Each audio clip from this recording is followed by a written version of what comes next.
Hello, hosts and travelers. Welcome to the podcast Hosting Your Home. Each week, around the world, millions of guests stay in other people's homes using the Airbnb platform.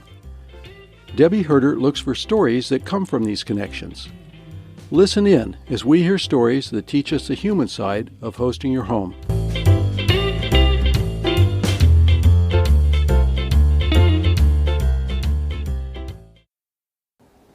Hi, welcome to Hosting Your Home. I'm Debi and your host for this podcast. It is my very great pleasure to introduce to you today Robert Geller of FabStayz. Robert first reached out to our Facebook groups at Host to Host and the Portland Area Host Group to talk about his new platform. I was intrigued not just by his platform, but by his amazing energy. He is authentic, kind, and extremely knowledgeable. He and I hit it off and became fast friends. Robert joined and posted in all of our groups, including my Hosting Your Home podcast group. He has a charisma that charms everyone who comes into contact with him. Our Portland host group embraced his startup in such a way that Robert became a member of Host to Host and flew out here from Tampa for our birthday party and renewal event in March. He came again a few weeks later for our cannabis meeting, and I think he's coming back for our Travel Portland meeting in May. In fact, Robert has decided that when FabStayz officially launches, he will launch first here in Portland, Oregon, and we are really proud of that. Join me now and learn about FabStayz, which promises to be a hot new platform for the LGBTQ communities and for hosts everywhere. Thank you, Robert Geller of FabStayz, for being here with me. I'm delighted to have you at my dining room table to talk with me. And Robert, you came out for the Host birthday party and to introduce FabStayz to our community. And before we get started into FabStayz, let's talk a little bit about you first. Who are you? Sure. Where are you coming from? What is happening in your world? Well, I start off with, I'm a gay superhost. So I've been an Airbnb superhost now. I've been hosting for 3-4 years. Mm-hmm. Prior to that, I own a gay travel company. So I come to FabStayz with the gay travel background and being a superhost as well. Having hosted and used the Airbnb platform probably for 5 years, being a host and traveling as well. So those two pieces have come together when I started putting together FabStayz. What's the name of your travel company? My travel company is called Outings and Adventures. Okay. It is a gay travel company that I've had now for 10 years. So how did you transition from the travel company to a listing site? Yeah, so I was doing Outings and Adventures, my travel company. It started when I was laid off from a corporate job, so I ended up starting that. And it initially started as it was half-day experiences for the LGBT community. Okay. It was a way for the LGBT community to come together outside of a bar. And it was something that I wanted. I wanted a way to interact with other members of the community outside of a bar. So it was cooking classes, or it was kayaking, or stand-up paddleboarding lessons, or sushi cooking, or glass blowing, or canopy tree climb. So I've had that, and then it ended up turning into a travel company. It morphed over the years, and I now host a riverboat bike tour through France, Luxembourg, and Germany once a year. Sake. Yes. Oh, really? On the Moselle River, yes. Oh my gosh. Yeah, pretty cool gig. So I have that I do as well. That's my other hat, along with being a host and founding FabStayz. So that is fascinating. And so where are you from? Originally, I am from Massachusetts, outside of Boston. Okay. And currently, I live in Tampa, Florida. Okay. And are you an only child? No, I'm the oldest of 3. Okay, yeah. Okay. And how long, if we'll just fast forward, how long have you had the outdoor adventure company? That is now 11 years. It started in 2008 when I had a corporate job with a downturn of the economy and I was let go. Uh-huh. I started Outings and Adventures, so it just turned 11 years old. And were you in Tampa at the time? Yes, I started that in Tampa. Yeah. Did you start with a local outing group, or how did that change to be so global? Yeah, well, okay, it started, and this is a crazy story. We love the crazy stories. Okay, here we go. Okay, I'm going to use the air quote adventure because some of these adventures are not very adventurous. Okay. The first one. You have to say your air quotes so people know what you're doing. Yeah, so they can see my hand gestures right now. I'm air quoting adventure. So the first get together was the first Sex and the City movie. And so I bought 10 tickets. That's all you could get for the 12:01, the very first showing of it. So I got a group of guys together to go see that, and I had a survey. What kind of activities would you be interested in? So it started with 9 email addresses, and then it grew from that into a travel company with 8,000 email addresses and 10,000 Facebook likes, and it turned into a national brand, starting with those 9 email addresses at Sex and the City. Do you have a sales background?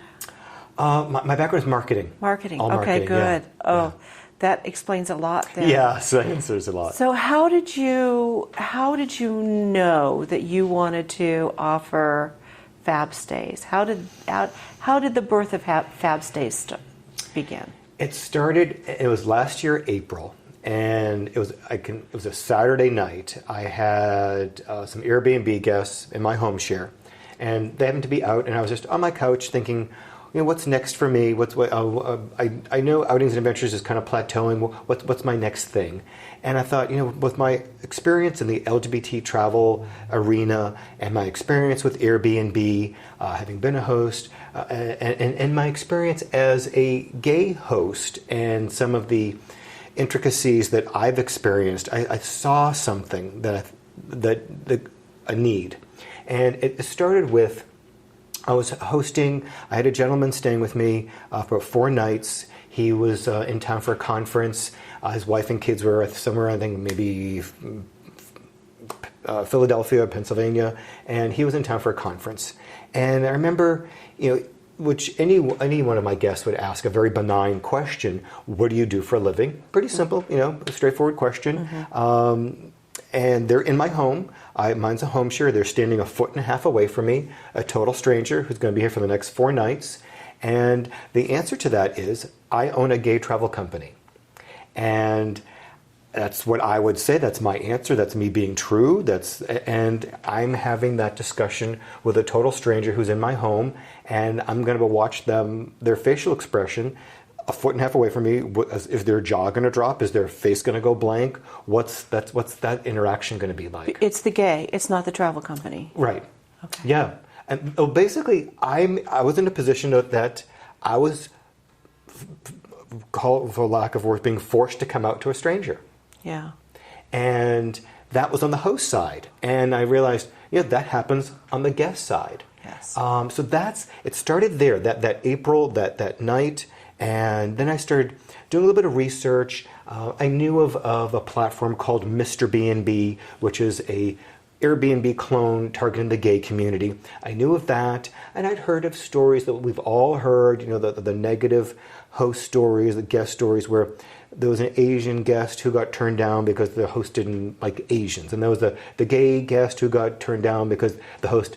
And so I did a little research. I got on my laptop, and I saw the story, and this actually was a Twitter thread on this gentleman whose host declined their booking in Texas because he was gay. Mm. And I saw this thread on Twitter. And I started reading the thread, and then I could see some gay travel bloggers were getting in on the thread, the Nomadic Boys. And I'm watching the thread, and they're like, hey, how come you don't have a rainbow button that the host can click saying that they're LGBT welcoming? And how come you don't make sure, how come you don't have anything that lets us know that we're welcome? How come? And so I'm reading Airbnb's reply, and the reply is, we welcome everyone. And then what I also read between the lines, what they weren't saying was, if we put a rainbow, then if you don't click it, that means what you're not welcoming. We welcome everyone. If we have a rainbow, then do we have an African American symbol? Do we have an Asian symbol? Where do the symbols stop? Mm-hmm. And them as a corporation can only say we welcome everyone, mm-hmm. which is wonderful to be able to say that, but to be able to follow through on that is a challenge when you have 5.3 million active listings, and I think that if you look at when Starbucks closed for a single day for sensitivity training when there was an incident in one of their restaurants, I think it's fantastic that a corporation can take a stand, but to be able to get it to trickle down to that end user and that one-on-one experience, it comes up to the individual. And so that's where I saw an opportunity to elevate the guest experience and host for the LGBT traveler. Mm-hmm. And that was the beginning of FabStayz. Are you educating the traveler? Are you educating the host? How are you addressing this? Okay, excellent question. So what we have found from my experience, from the stories we've been getting, from the comments we've been getting, from the stories from travelers, from the stories from hosts, there's an opportunity where we know that many LGBT travelers are messaging their hosts, and it's a coded message. The host doesn't realize it, but it's a coded message, and the message might be "my partner and I." And what they're saying is, and they're waiting with anxiety, wondering, how are you going to reply to that? Mm-hmm. And that's not the way travel should be part of the experience. That's, our narrative is travel is fun. Let's elevate that experience. Let's remove this pain point. And it shouldn't be about a member of the transgender community, a member of the LGBT community, sending out a message and wondering and waiting in anxiety. It shouldn't be. Mm-hmm. And they are, and they do feel that, and they're playing these little nuances, this little dance, sending out a message through Airbnb or whatever the platform is, and waiting and wondering, and just 2 days ago at the Host to Host 1-year birthday celebration, a host shared with me that a transgender person had messaged them and said, "I'm trans." And that's all they said. Basically, they were scared. They were wondering, worried, how was that host going to reply? And so they probably just sent that to a couple of different people and wondered who would reply. And that's not the way it should be. And it's also where it might be 2 women travelers, a lesbian couple, and with our platform, since we're taking out that little pain point, that they're not going to be asked, "Are you 2 sisters?" and then have them having to say to a total stranger, coming out to them a foot and a half away, "This is my partner," and then wonder what's that interaction going to be like. Right. That's where our platform just removes that. It's just the host is going to know, "Hey, I found you on FabStayz." That's how the guest is going to message them. "Hey, I found you on FabStayz." Boom, the host will say, "Awesome, can't wait for you to stay in my place." Because the host will already know what FabStayz is. That will all be understood, that there is that connection. Exactly. That's acceptable. Exactly. How is FabStayz different than the other platform that you mentioned? Sure. Well, very distinct differences. So FabStayz is an LGBTQ plus brand versus the other one, which is a gay brand. And from the outside, one might think that LGBT, gay, it all sounds the same. Mm-hmm. And it's not. It's very different, especially from a marketing perspective. Typically, if it is a gay brand, it is hyper-sexualized. It's a given. It's just the way it is. If it's a gay brand, you stick a guy in a Speedo, you get clicks. And it's always male? Correct. Okay. Typically, 99%. Okay. If it's a gay brand. Versus we are an LGBTQ plus brand. Our team, our branding represents every acronym of LGBTQ plus. So that means that our imagery is going to be different. That means our language is different. If it was a gay brand, it would be innuendos and explicit imagery. Typically, I'm saying typical, versus what we do. We, on our platform, should anyone visit our website, they will see that the imagery speaks to everyone in the community.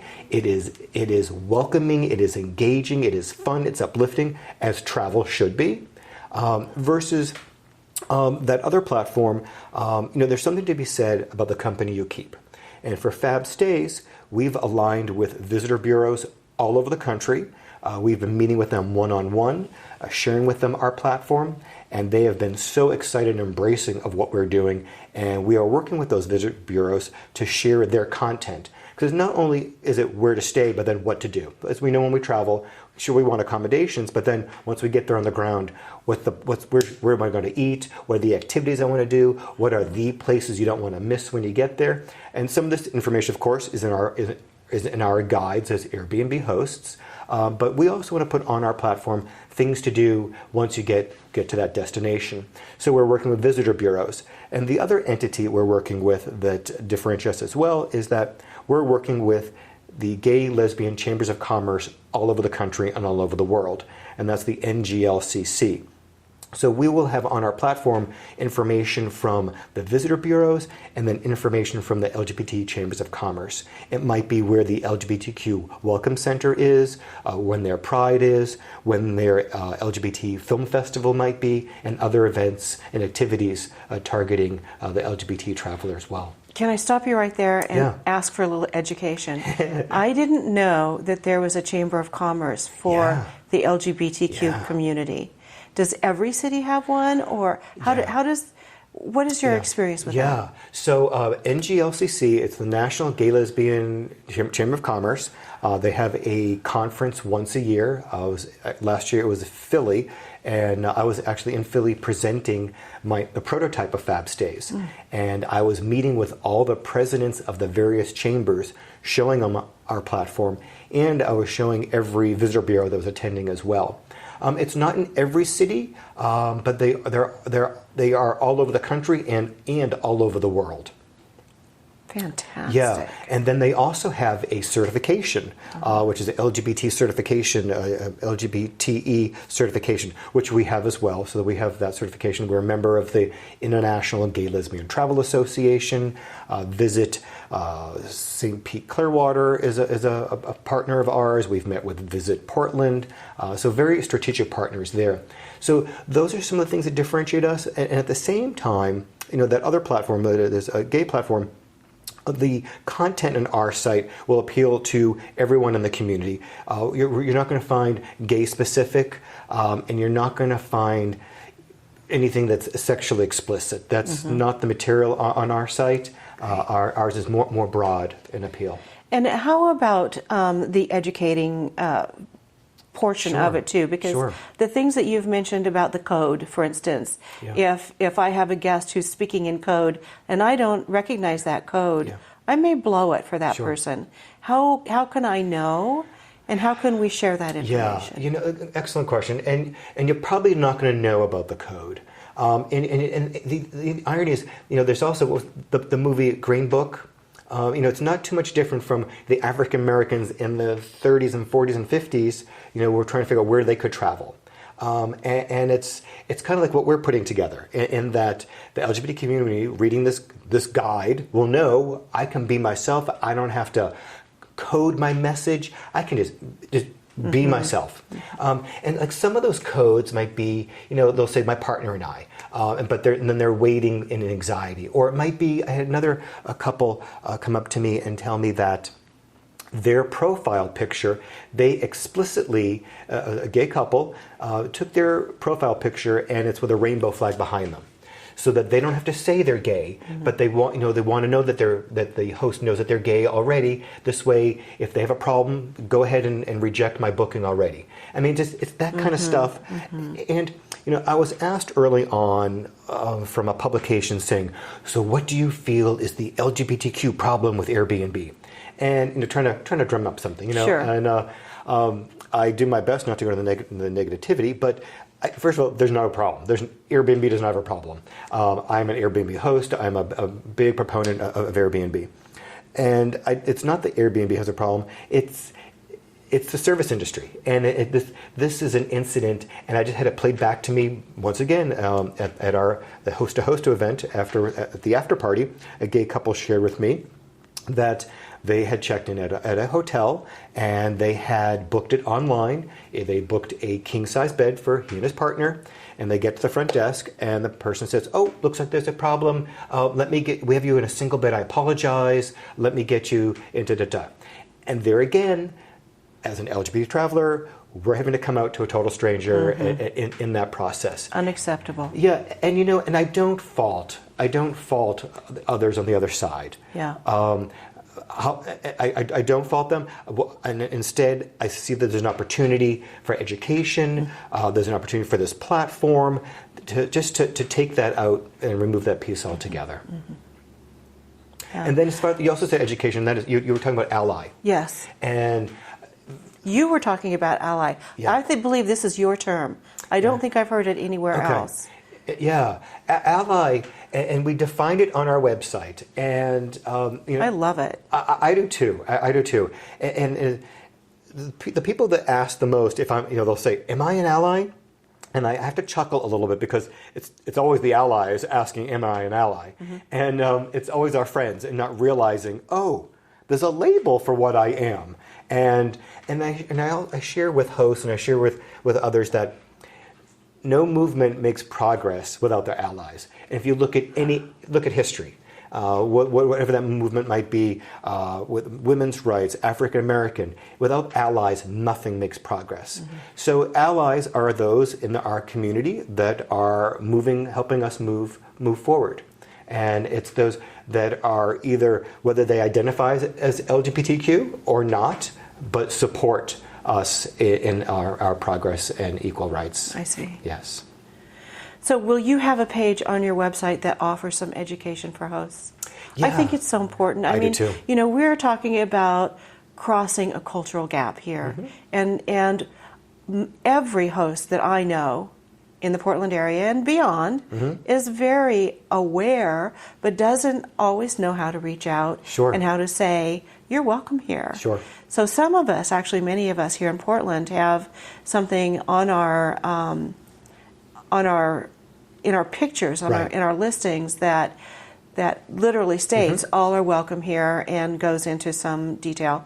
I'll probably post that on the show notes for people if they want to download it. But I have had folks say to me, thank you very much. That makes me feel so much more comfortable in booking with you, and I feel welcome. Absolutely. But there's that level of education that can be uplifted a little bit more. Oh, sure. And that's one thing, a component that we want to add to our platform. And we've actually working with a Metro Wellness and Community Center in St. Petersburg and helping us with our language and our diversity and inclusion statement. And they helped us write our definition of ally. And would love to see us be able to provide more education, whether it be in videos or be in dialogue, so that the hosts have even more. And it's evolving. And I've slipped at times, and I'm a member of the LGBT community, and I'm learning as well. I had referred to someone in our community. I used the wrong word that I was not aware of. So I'm learning as well. So I share. That's comforting. Yes, well, I share that so that this way no one else feels bad. If it's coming from caring, then the person on the other side is going to embrace you, and especially if it's we're looking to do better and learn. But we will be providing that piece as well. And another piece that we have is that we're also a marketing platform, and it's an opportunity for hosts to differentiate their listing from somebody else 2 doors down or in their neighborhood. Our platform will be in front of 80,000, 100,000 LGBT travelers a month, our message. Fantastic. So it's an opportunity for the hosts as well, not only to let the LGBT community know that they're welcome and that they're part of our platform, but it gives additional marketing for those hosts, because we have seen in certain markets that they're more saturated, and this is an opportunity to differentiate yourself as well. And there's a lot of disposable income in that community. They travel a lot, right? The statistics are incredible. So the LGBTQ travel annual spend is $200 billion. Wow. The LGBTQ traveler travels twice as often as their straight counterpart. The LGBTQ traveler, 77% have a valid passport versus 42% of the general population. I mean, really incredible statistics. Yeah. And another fun one is that the members of the LGBTQ community travel to a pride event outside their home community and spend an average of a 4-night stay. So really That's powerful. phenomenal. Really powerful. Yeah. That's a lot of incentive right there. It is. It is. It shows you the magnitude of a niche. I mean, and sometimes you think the word niche, you're thinking something that's small. I mean, some niches are pretty big, and you can have a voice in some of those niches and differentiate your listing as we are as hosts, our own independent business person, and there's an opportunity for that extra marketing push.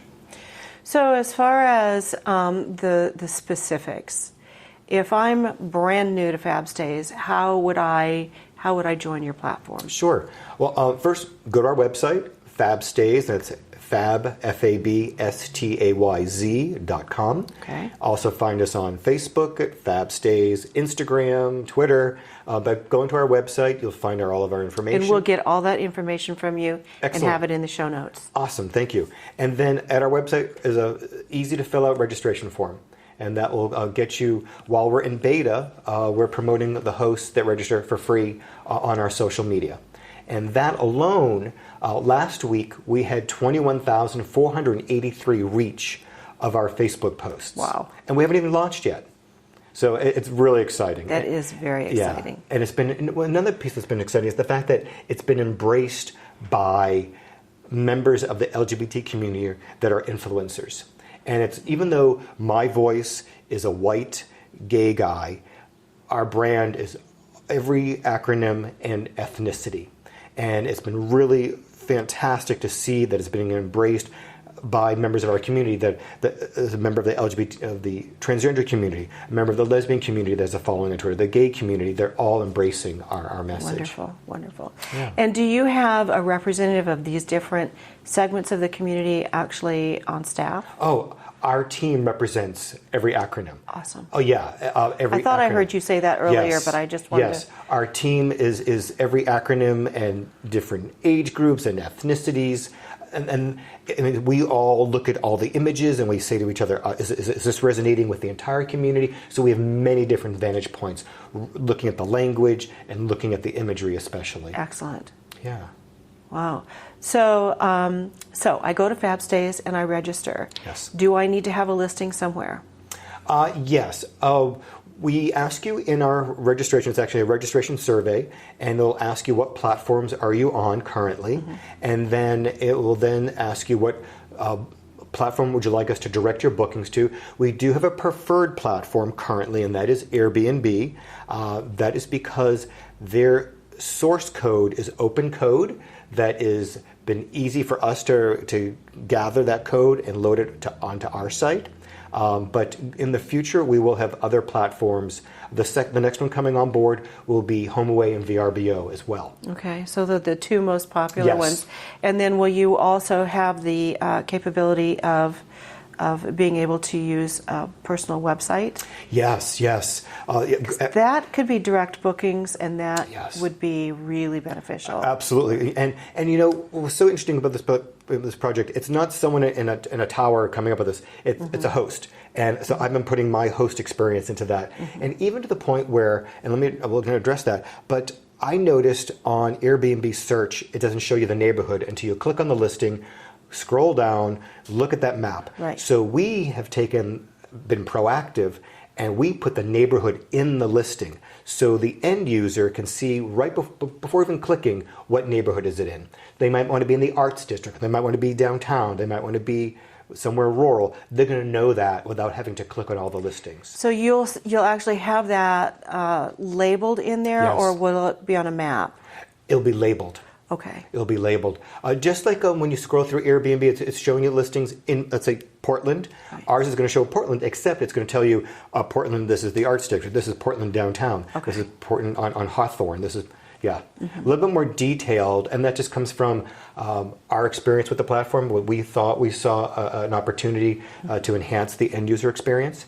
And then we also see an opportunity to link to third parties, whether it be a Facebook page, to the host's own website, or if they're on a third-party booking platform as well. We'll be offering that. Okay, so first of all, when are you going to launch? Do we know yet? Yeah, that's the great question. When are we going to launch? We're at the point now we're just weeks away. Okay. We are weeks away. I have been presenting live demos of prototype beta 1, and that is just weeks away. And I just saw yesterday versions of beta 2. So we already have beta 2 in the pipeline. They'll come out right after beta 1. And beta 1, I think, is fantastic. We've been working on this round the clock for months, and it's gorgeous. It's easy to use, great functionality. Beta 2 raises the bar. It is sick. It is phenomenal. Oh my God, I can't believe that's going to be our platform kind of thing. Oh, that's wonderful. Yeah, real exciting. So by summer of 2019, you'll be launched. Oh yes, Okay. we're looking possibly May. It will be. It could be April. It could be sometime in May. It would be for sure.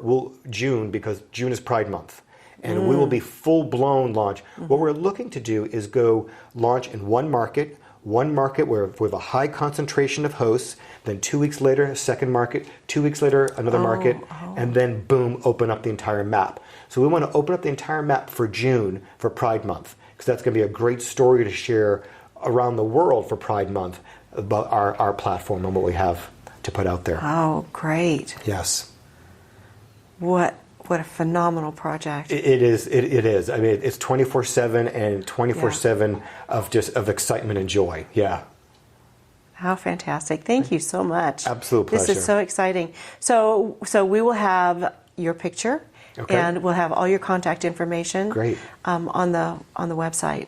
Thank you. So thank you for being with us. My pleasure. Is there anything else that you'd like for people to know before we close? Go to the platform, join. We want to get as many hosts on there as possible. We want to turn every state, every city, province pink, our FabStayz pink. So jump on that platform. Great. Thank you. Thanks, Robert.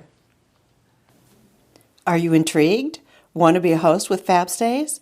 Go to hostingyourhome.com and our show notes for more information. While you're there, just leave us a note. Let me know how you like the podcast and if there's something in particular you'd like for us to cover. We're always happy to hear from you and would be delighted if you would leave us a review. Until next time, have a great week wherever you are.